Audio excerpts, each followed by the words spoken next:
السلام عليكم يا حبايبي، ازيكم عاملين ايه؟ ان شاء الله تكونوا بخير. معلش صوتي وحش علشان ايه، عندي دور برد شديد ومش راضي يخلص.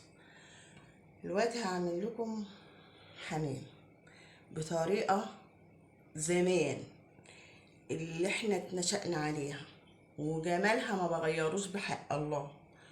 دلوقتي احنا معانا 4 حمامات، معانا شويه كبد، حته زبده، نقطه زيت، حبه رز. هما ال4 حمامات هنعمل لهم كده. بصوا ديت حشو الحمام كده اهو. كل حمامه تملي كبشه ايدك كده هرز للحمامه الواحده، ودول 4 كبشات. هنيجي نحط الكبد ديت في الحاجات دي، ولا بصل ولا نحط فلفل اسود. هنمسكهم نشوحهم تشويحه حلوه، ونغسل الرز ونشوحه معاها. وهنعمل الحمام. الحمام ده يا جماعه اول ما بنذبحه بنسفقه. يعني ايه بنسفقه؟ ساعة ما بتذبح ونروح ماسكين الحمامة وهي لسه سخنة، وعاملين كده كده اهو من فوق كده، ومطلعين منها الايه، الحصالة سليمة سليمة. شوفوا ما فيهاش بقى الهوا والزور، وكل حاجة طلعت من الحمامة. وتيجي من تحت تفصلي الجلدة دي من الجلدة دي كده، عشان احنا هنحشي من الناحية دي. شوفوا الحمامة مفصولة نهائيا كده اهو.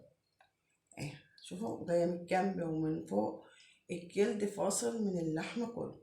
دي بتتعمل الحركة دي كلها والحمامة لسه سخنة ومطبوخة، وممكن عادي تتعمل وهي ايه بعد التنظيف بس بتحافظ شوية. وكده غسلنا ايه الحمام، حطيناه في شوية مية وملح وليمون. الحمام على فكرة يا جماعة مبيبقاش زفر اوي، مبيبقاش زفر يعني زي الطيور. وكده هنعمل الحاجة بقى، هنسيب الحمام منقوع في المية شوية، وهنقول لكم بقى هنعمل ايه تاني.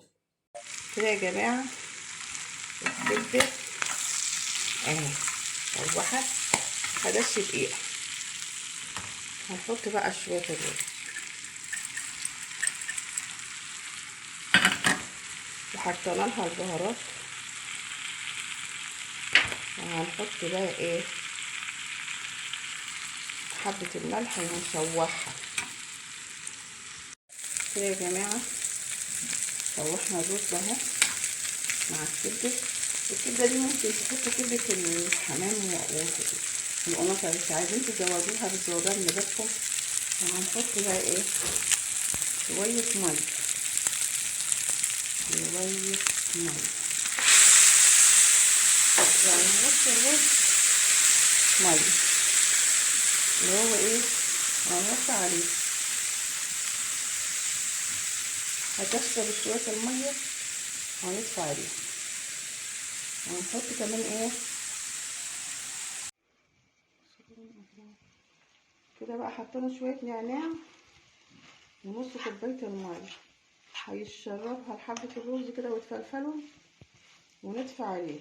ويبقى كده خلصت الحشوة بتاعت بيبي. شوفوا شوية الرز، الصلاة على النبي عاملين ازاي، يعني بصراحة هما كده يتاكلوا كفاية.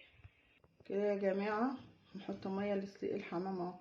هنحط قوطة وبصل وملح والبهارات بتاعت اللحم، غير كده مش حاطين حاجة تاني.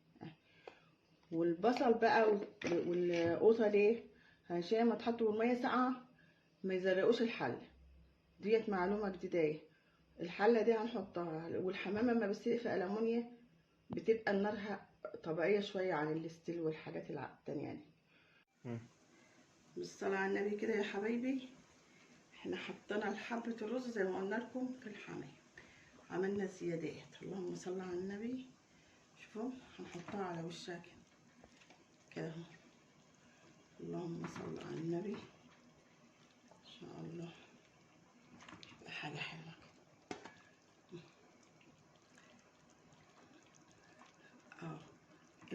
الحله هتغلي.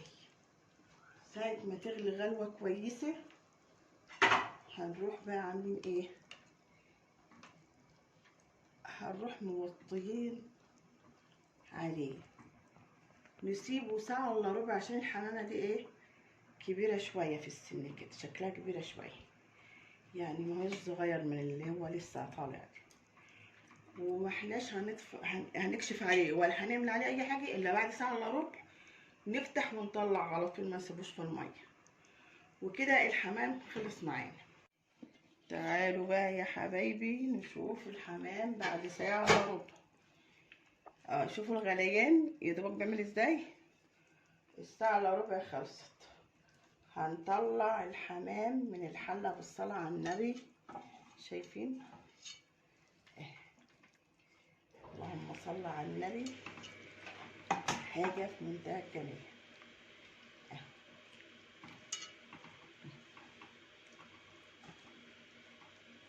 وشوفوا الشوربه بقى بتاعته دسمه وعامله ازاي. الصلاه على النبي. الحمام طالع كله سليم وبخير وحاجه حلوه خالص اهي. هنحمره بقى تحمير عادي، او عايزين تحمروه تحت الشوايه، اي تحمير بقى بتحمروه هيتحمر وخلاص على كده.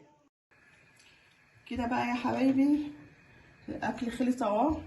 اللهم صل على النبي. الحمام سليم زي ما هو اهو، وقعدناه ساعه الا ربع على النار.